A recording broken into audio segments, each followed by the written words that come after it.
Paano masabi ni Senador Robin Padilla na di hinangad ni VP Sara o di nagsasalita na matanggal si PBBM? Bakit papaplanuhin ni FPRRD ang sinabi niyang mga buwan lang ay babagsak si PBBM na naipalabas nga sa SOCMED?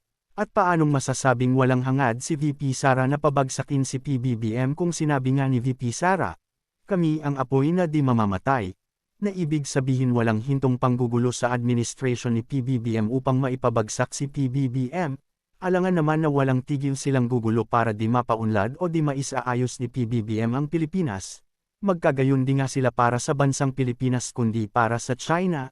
At kung walang hangad si VP Sara na pabagsakin si PBBM bakit kahit kailan di niya sinabihan ang mga DDS at mga kakampi nila na itigil na ang panggugulo o pagpaplano o ang mga gawaing pabagsakin si PBBM? Sa halip nakikiisa siya sa pagdestabilisa ng gobyerno ni PBBM.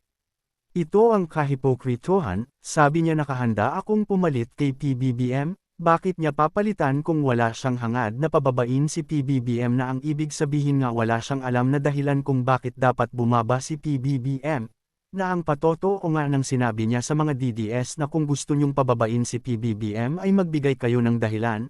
Patotoo na ang mga DDS at kahit siya ay di niya alam ang dahilan. Kaya ang dapat sanang sinabi niya, kung wala kayong dahilan, itigil niyo na ang mga ginagawa niyong destabilisasyon, kaso sa halip ang sinabi niya pa, kami ang apoy na hindi mamamatay, ibig sabihin may go signal si VP Sara sa mga ginagawa ng DDS, na pinamumunuan din nga ni Senador Alan Cayetano ang mga DDS bloggers ayon sa naipalabas sa SOCMED. Ibig sabihin nagsasalita si VP Sara na bumaba na si PBBM sa pamamagitan ng mga DDS, at ng mga sektang gustong patalsikin si PBBM.